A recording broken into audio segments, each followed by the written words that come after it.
Class 7 के इस विज्ञान की कक्षा में आप बैठे हुए सब विद्यार्थियों को स्वागत करता हूं। साथ ही साथ इस कक्षा की शुरुआत करने की जो तरीका रही है, जोरदार तालियां बजा करके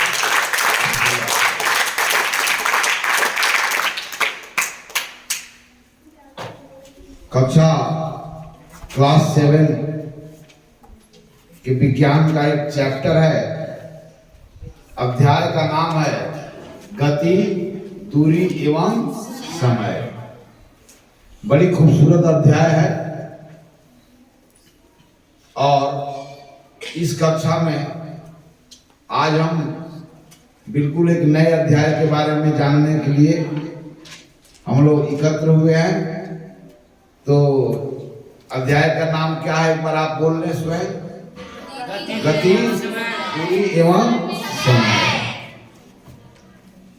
चलिए सबसे पहले हम गति की बात करते हैं। गति की समझ हम सबों को बचपन से ही है। हमारा परिवेश में कोई वस्तु गतिमान है कि विराम में है, इस बात की जानकारी हमको बचपन से ही है। हमें किसी ने नहीं बताया है कि दौड़ता हुआ लड़का को या रुका हुआ लड़का, दौड़ता हुआ लड़का या कोई व्यक्ति दौड़ रहा है तो हम गति में कहते हैं, कोई व्यक्ति रुका हुआ है तो विराम में कहते हैं। यह कहना हम बचपन से जानते हैं कि कौन वस्तु गतिमान है और कौन वस्तु विराम में है। भौतिकी विज्ञान का एक बहुत ही महत्वपूर्ण अवधारणा है। शायद विज्ञान का शुरुआत गति और गति से जुड़ी हुई समस्या को लेकर के ही हुआ है। तो गति क्या है, गति क्या है, इस बात को जानने के लिए हम सबसे पहले बहुत सारे उदाहरण रखेंगे आपके सामने। जब चिड़िया आकाश में उड़ रही हो तब आप चिड़िया को विराम में कहते हो कि गतिमान कहते हो? क्या कहते हो? चलो तुम बताओ। उड़ती हुई चिड़िया आकाश में गतिमान है कि विराम में है? गतिमान में। Very fine. रेल की पटरियों पर दौड़ती हुई रेलगाड़ियां गतिमान कहलाती है कि विराम में कहलाती है? ओके।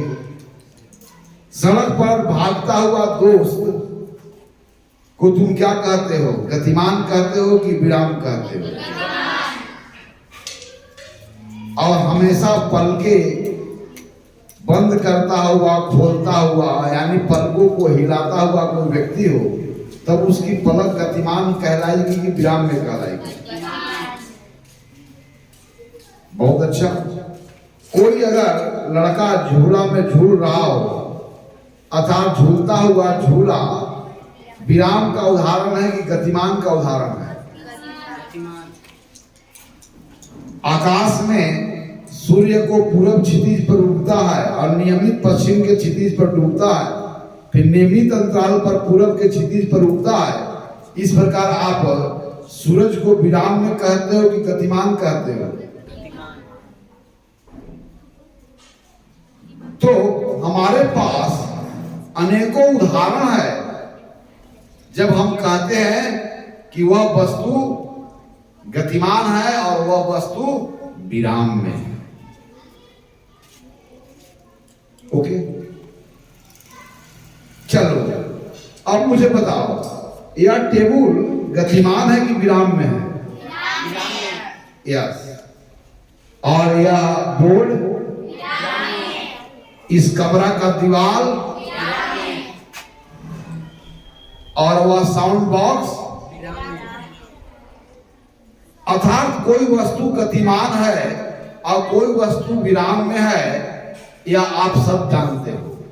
किसी ने आपको बताया नहीं है, बचपन से ही तुम्हारा अंतर्ज्ञान इस बात को निर्णय करता रहा है कि कौन सा वस्तु गतिमान है और कौन सा वस्तु विराम में है। तो हम लोग गति के बारे में पढ़ रहे हैं। गतिमान वस्तुओं के बारे में हमारे साथ आपके साथ मेरी चर्चा होगी। अब समझो कि कोई वस्तु गतिमान ना हो तो कितना बड़ा विपरीत परिस्थिति हमारे सामने हो सकता है। समझो सूरज को अगर आकाश में अगर उसमें गतिमान होने का गुण नहीं होता तो क्या दिन रात होता? हम जब अपने घर से विद्यालय आते हैं तो उस समय हम गतिमान रहते हैं कि विराम में रहते हैं? अगर हमारे अंदर में गति अगर नहीं होता तो क्या इतना खूबसूरत विद्यालय में कभी हम पहुंच पाते? अगर ट्रेन में गति होने का गुण नहीं होता तो क्या हम बैठे हुए यात्री एक स्थान से दूसरे स्थान तक पहुंच पाते? क्या चिड़ियों में अगर गति का गुण नहीं होता तो क्या वो आकाश में उड़ सकती थी? अब मुझे बताओ, बहती नदी के जो जल जो बह रहा है, फ्लोइंग वाटर, क्या वह गतिमान का उदाहरण है कि विराम का उदाहरण है? अब मान लो कि नदियां ये जो पानी है उस गतिमान ना हो, विराम में हो, तो क्या क्या नुकसान हो सकते हैं, कल्पना कर सकते हो? हिमालय से निकलने वाली गंगा या हिमालय से निकलने वाले जो जल हैं आप तक क्यों पहुंच जाते हैं? क्योंकि उसमें गति होने का गुण है। तो वास्तव में हम जिस संसार में रहते हैं यह गतिमान संसार है, मूविंग वर्ल्ड है ना? तो हमारे पास अनेकों उदाहरण है जब हम कहते हैं कि कोई वस्तु गतिमान है। तो निश्चित है कि कोई वस्तु अगर गतिमान होगा तो क्या हो रहा होगा? समय के साथ उसके दुनिया में परिवर्तन हो रहे होंगे। ओके, इन बातों को जानने के पहले हम सरल सरल उदाहरणों के द्वारा हम देखेंगे। तो आप में से प्रत्येक बच्चा यहाँ आकर के बतावे आपके पास 5 वैसे कौन सा उदाहरण है जहां पर वस्तुएं गतिमान कहलाती है? कौन बताएगा? आप क्या 5 उदाहरण दे सकते हो जब उसमें वस्तु गतिमान कहलाता है? झूलता हुआ झूला कैसा है? गतिमान की विराम का उदाहरण है। बहती हुई हवा किसका उदाहरण है? उड़ती हुई चिड़िया किसका उदाहरण है? भागते हुए आपके दोस्त सड़क पर किसका उदाहरण है? तो गतिमान वस्तुओं का उदाहरण है। अच्छा, जब आप कह रहे हो कि ये गतिमान है, एक गति में है, तब हो क्या रहा है? क्या हो रहा है? जब कह रहे हो कि सड़क पर मेरा दोस्त गति की अवस्था में है, रनिंग कर रहा है, मतलब गति में है, तो जब रनिंग कर रहा है तो क्या हो रहा है? इस समय के साथ उसकी जो दुनिया है रेफरेंस पॉइंट से वो बदल रही है। ओके, तो यहां पर अब यह समस्या है। चलिए, गति का अनेकों उदाहरण है और गति क्या है इसकी विधिवत चर्चा हम आगे करेंगे। लेकिन सभी गतिमान वस्तुओं में वह कौन सी बात सब में देखा? गतिमान वस्तुएं भी एक तरह से गति नहीं कर रही है। कोई जो है गोल गोल घूम रही है किसी चारों तरफ, जैसे पृथ्वी के चारों तरफ सूर्य जो है तो गोल गोल चक्कर लगाता है। वहीं पर लट्टू जो है, लट्टू को देखा है ना, तो लट्टू क्या होता है? अपने कील पर चारों तरफ घूमता है।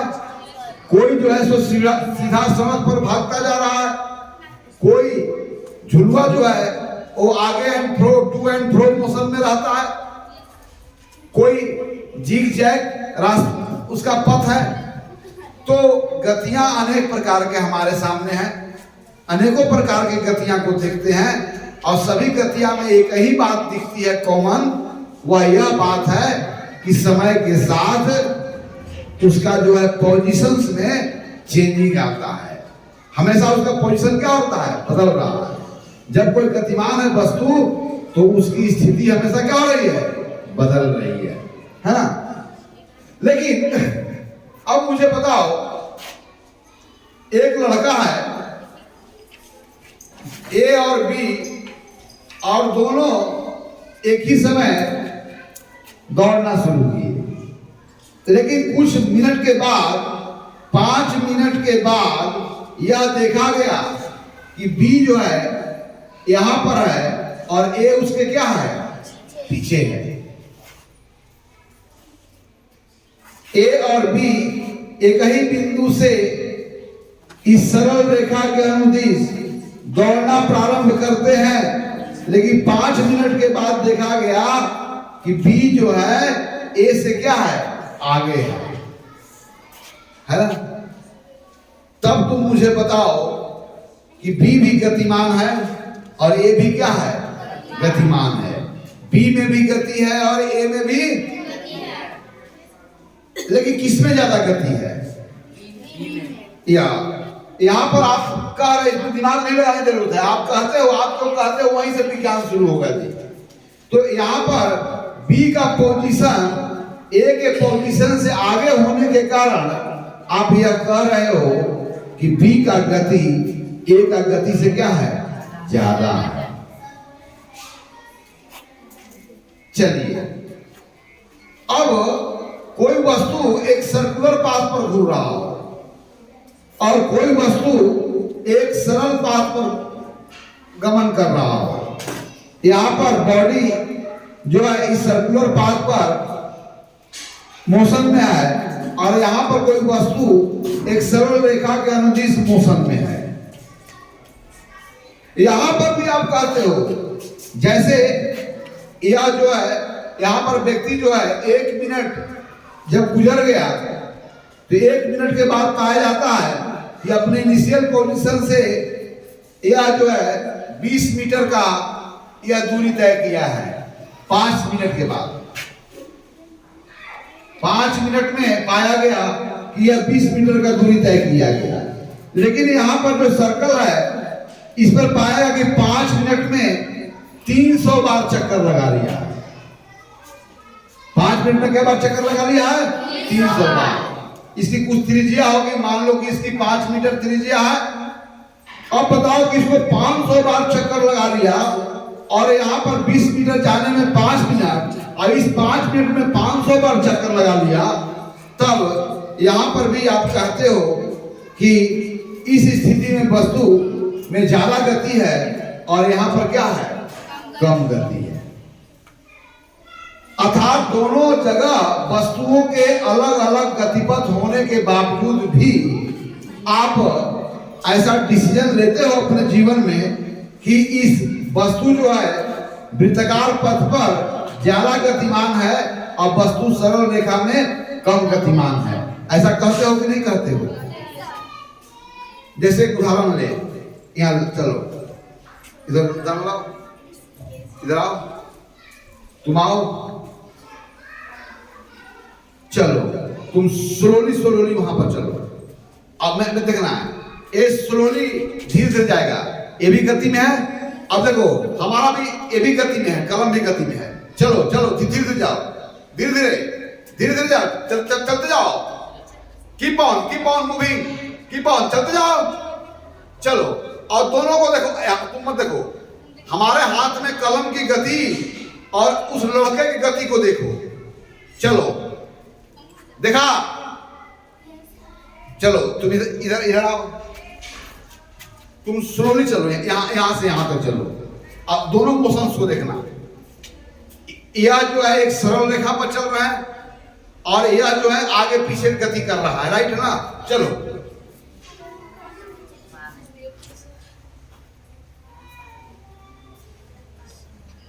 यस, इनकी गति एक सरल रेखा पर था और इनकी गति आगे पीछे था। दोनों गतियों को अपने आंखों से अवलोकन किया। यहां पर तुम इस स्थिति में हो कह सकने के लिए कि ये भी गतिमान था और ये भी गतिमान था, और यह भी कह सकने की स्थिति में हो कि कौन में ज्यादा गति था, इसमें कि इसमें। यस, यहां पर दोनों का गतिपथ अलग अलग है, फिर भी नग्न आंखों के द्वारा आप यह निर्णय कर रहे हो कि आपके हाथ में कलम में गति इस लड़के के गति से ज्यादा रही है, अर्थात गतियां, जबकि दोनों गतियां एक प्रकार के नहीं थी, दोनों का गतिपथ एक नहीं था, दोनों अलग अलग पथों का अनुसरण करके गतिमान थे, फिर भी यह अलग प्रकार के दो गतियों को भी आप तुलना करते हो। या हमारे जीवन में तुलना करने की आवश्यकता होती है और बताने की आवश्यकता होती है कि इसमें गति इससे ज्यादा है और इससे कम है। ओके, समझे? चलो फिर मैं एक और उदाहरण दे रहा हूं, दृश्य बिठाओ। तो गति क्या है हम जानते हैं, और गतियों को तुलना करना हम बचपन से जानते हैं, और हमारे पास ऐसी स्थितियां आती है जब हमें बताना की आवश्यकता होती है कि किसमें गति ज्यादा है और किसमें गति कम है। यस, तो दो प्रकार की गतियां होगी, तीव्र गति और मंदन गति। धीरे धीरे जब गति हो रहा हो, यानी कि समय के साथ जब उसके द्वारा पोजीशन में चेंजिंग यहां पर तय की गई दुनिया के रूप में देखेंगे, यदि किसी वस्तु के साथ समय के साथ तय की गई दुनिया अगर कम हो तो कहते हैं कि वह मंद गति में है, यदि समय के साथ तय की गई दुनिया बड़ी हो तब कहते हैं कि वह क्या है, तेज गति के साथ है, तीव्र गति में है। तो जब हम कहते हैं कि उसका गति तीव्र है, उसका गति मंद है, तो यहाँ पर क्या कर रहे हैं, दो या दो से अधिक गतियों का हम तुलना कर रहे हैं और करते भी हैं। अब कल्पना करो, चलो एक देखो ऐसा पथ है और ए बिंदु से अपनी यात्रा को प्रारंभ कर इस ट्रेजेक्टरी को फॉलो करते हुए बी पर आता है। अब इसके अनुदिश यदि धागे को रख करके और जब स्ट्रेच करेंगे तो धागों की जो लंबाई होगी इसके कुल पथ की लंबाई होगी। अब कुल पथ की लंबाई को मान लिए कि यहाँ पर 300 मीटर है। ओके, चलिए एक जो है एक व्यक्ति इस पथ का अनुसरण करते हुए गति करता है और सी से डी तक लंबाई मान लो कि 200 मीटर है, और एक वृत्तीय पथ पर गति करता है जिसके पेरीमीटर की लंबाई मान लो 600 मीटर है। पेरीमीटर की लंबाई, the length of its boundary line या length of boundary line of circle is called its perimeter. अब चलो ए से बी तक जाने में लगा समय, इसका एक पूर्ण कंप्लीट रोटेशन में करना लगा समय, और सी से डी तक जाने में लगा समय मान लो कि सब जगह 5 मिनट ही है। यहां पर भी 5 मिनट, यहां पर भी 5 मिनट, और यहां पर भी क्या लगा 5 मिनट। ओके, फिर से देखिए, 3 प्रकार की गतियों का मैं उदाहरण रख रहा हूं। पहली प्रकार की गति इस जो है टेढ़ी मेढ़ी पथ पर है और इस पथ की लंबाई 300 मीटर है, और इस पथ का अनुसरण करते हुए यह 300 मीटर का दूरी 5 मिनट में तय होता है। यहाँ पर इसका ट्रेजेक्टरी सर्कुलर है और सर्कुलर ट्रेजेक्टरी पर एक कंप्लीट रोटेशंस में यह 5 मिनट के समय लगाता है, और इसकी लंबाई मुझे मालूम है पेरीमीटर की 600 मीटर है। तीसरा स्थिति में same object along a straight line move करता है और सी से डी तक जाने में लगा समय 5 मिनट है, जबकि सी से डी तक दूरियां 200 मीटर का है। अब मान लो यहाँ पर एक्स मोशन में है, यहाँ पर वाई मोशन में है, और यहाँ पर जेड मोशन में है, तीनों गति में है। अब अपने अंतर ज्ञान के द्वारा या प्रारंभिक जो ज्ञान रहा है गति के कम और अधिक, तीव्र और मंद के रूप में जो निर्णय करने का जो तुम्हारा अनुभव रहा है, उसी अनुभव पर मुझे बताया जाए कि एक्स, वाई और जेड तीनों गतिमान है। तीनों में सबसे अधिक गतियां किसके पास है? कौन ज्यादा गतिमान है? वाई ज्यादा गतिमान है। ओके, वाई के बाद फिर कौन है सेकंड में? एक्स। और कौन में है फिर उसके बाद? जेठ। तो उस उदाहरण के द्वारा यह पता चला कि आप बचपन से गति के बारे में जानते हो और यह भी जानते हो कि दो में से कौन तेज गति में है और कौन मंद गति में है। अर्थात दो गतियां भिन्न प्रकार के आपके सामने है, तो वहां पर आप बचपन से बताते रहे हो, निर्णय लेते रहे हो कि एक का गति दूसरे के अपेक्षा तेज है, दूसरा गति पूर्व के अपेक्षा क्या है? मंद है। A is moving faster than B और B is moving slower than A, इस प्रकार का डिसीजन आप बचपन से लेते हो। चलिए, तो अब मैं पूछूंगा कि सबसे तेज गति किसकी है? सबसे मंद गति किसकी है? यस। तो तेज गति और मंद गति से तेज गति और मंद गति से हमारा क्या आशय है? आपका अंतर्ज्ञान बचपन से समझता है। शायद तीनों जगहों, तीनों स्थितियों में किसकी गति अधिक है और किसकी गति कम है, इस बात का निर्णय लेने के लिए आप दो राशियों पर विचार किया। एक हुआ डिस्टेंस और दूसरा क्या हुआ? टाइम। क्या जब आप यह डिसीजन ले रहे थे तो आप दो बातों को विचार कर रहे थे कि कितना दूरी चला और कितना समय लिया। तो बराबर बराबर समय में जिसके द्वारा अधिक दूरी चली गई, आपने कहा कि वह तेज गति में है, और उतना ही समय में जिसके द्वारा कम दूरी चली गई, आप क्या कहते हो? कि मंद गति में है। अर्थात दो गतियां में कौन ज्यादा है और कौन कम है, कौन फास्टर मूविंग कर रहा है, कौन स्लोअर मूविंग कर रहा है, इस बात का निर्णय कैसे लेते हैं? कि कितना दूरी तय किया गया और उस दूरी को तय करने में कितना समय लिया। यहां पर बराबर बराबर समय में जिसने अधिक दूरी तय किया तो कहा कि वह तेज गति से गतिमान है, और उतना ही समय में जो कम दूरी लिया तो आप क्या कहते हो? कम गतिमान है। अर्थात किसी वस्तु में गति की कितनी मात्रा है, इसको बताने के लिए दो राशियों की आवश्यकता है। उसके द्वारा कितना दूरी तय किया गया और उस दूरी को तय करने में लगा समय कितना है, इसी आधार पर आप बताते हो कि उस वस्तु में गति की कितनी मात्रा है।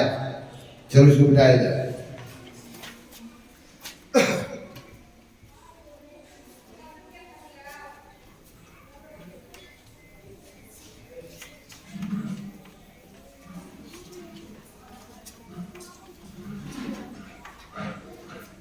तो इससे क्या पता चला कि हम दो गतियों का हम तुलना कर सकते हैं। अर्थात गतियों का तुलना किया जा सकता है कि नहीं किया सकता है? तो दो राशियों को तुलना करना, इसका मतलब क्या?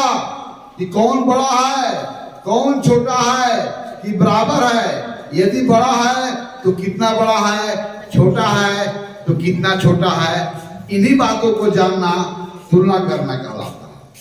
तो पहले क्या बात सीखा कि गतिमान वस्तु में क्या होती है?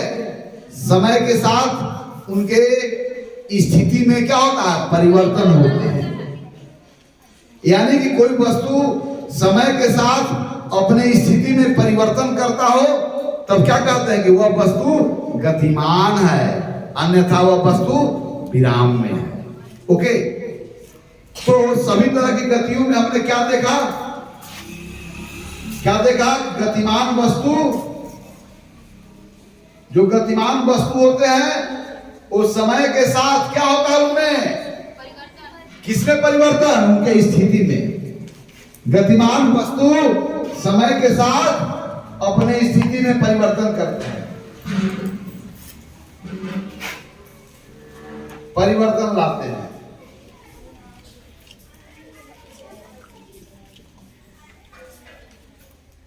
और यहां पर स्थितियों में परिवर्तन को किस रूप में देखेंगे? तय किया गया दूरी के द्वारा। गतिमान वस्तु की स्थिति में परिवर्तन को हम देखेंगे गतिमान वस्तु द्वारा तय किया गया दूरी। गतिमान वस्तु में स्थिति परिवर्तन को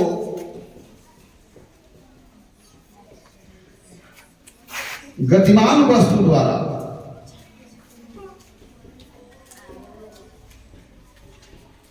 तय की गई दूरी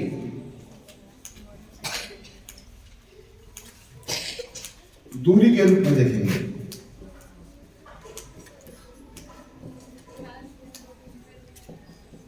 ओके, अब दूसरा बात क्या सीखा कि अलग अलग प्रकार की गतियों का हम तुलना कर सकते हैं। और दो गतियों की तुलना करना मतलब क्या बताना? किसी गति तेज है और किसी गति धीमी है। अर्थात और क्या सीखा? दो अलग अलग प्रकार के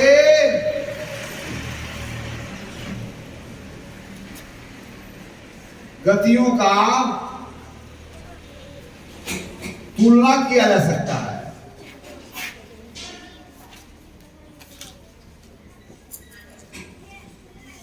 अर्थात कौन धीमी है, कौन मंद है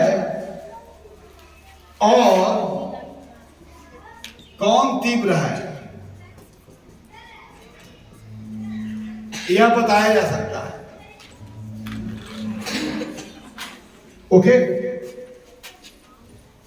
और तीसरी बात, जब हम गतियों की तुलना कर रहे थे तो हम क्या किए थे कि बराबर बराबर समय में या बराबर समय में या समान समय में जिस वस्तु के द्वारा अधिक दूरी तय किया जाता है उसको अधिक गतिमान माना जाता है, और जिस वस्तु के द्वारा उसी समय में कम दूरी तय किया जाता है उसे क्या होता है? मंद गति से गतिमान या धीमी गति में कहा जाता है। ओके, इतना बात सीखा। तो गतियों की तुलना करते समय हो गया।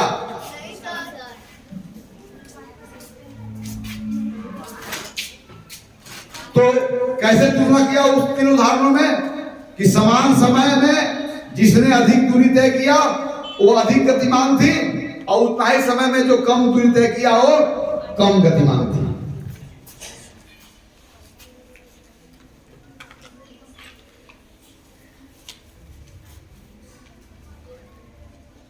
मिटा दिया जाए।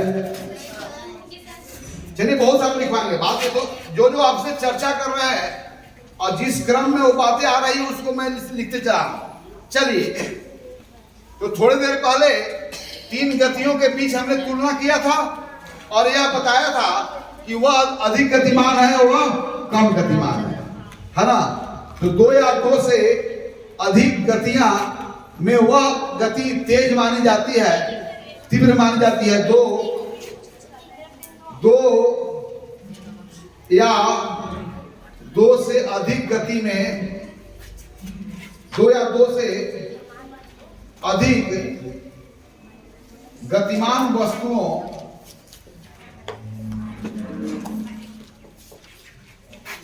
में गति की मात्रा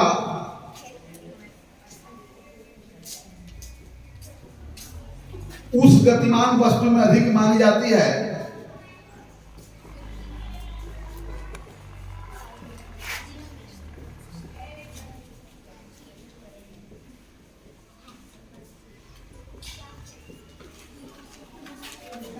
जिसमें अधिक दूरी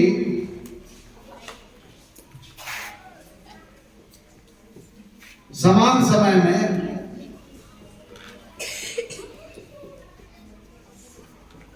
तय करता है। अभी इसी पर डिसाइड किया कि समान समय में जिसने अधिक दूरी तय किया उसको अधिक गतिमान माना, और समान समय में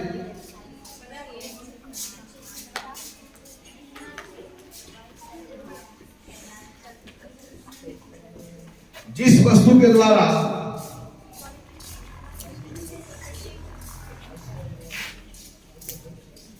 कम दूरी तय की जाती है,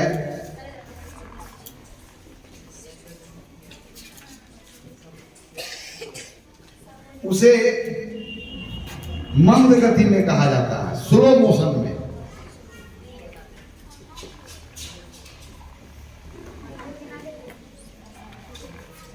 तो मोशन तो दो प्रकार के, slow motion and fast motion, है ना। तो स्लो मोशन में उसको मानते हैं जो समान समय में कम दूरियां तय करता हो, और फास्ट मोशन में उसको मानते हैं जो समान समय में अधिक दूरियां तय करता हो। और यह दोनों बात हम सिखा नहीं रहे हैं, बल्कि आप बचपन से इसी आधार पर दो गतियों में, मंद गति और तीव्र गति के बारे में आप निर्णय करते हैं। तो आपके द्वारा जिस तरीका से निर्णय होता है, उन्हीं बातों को मैं इस क्लास में रख रहा हूं।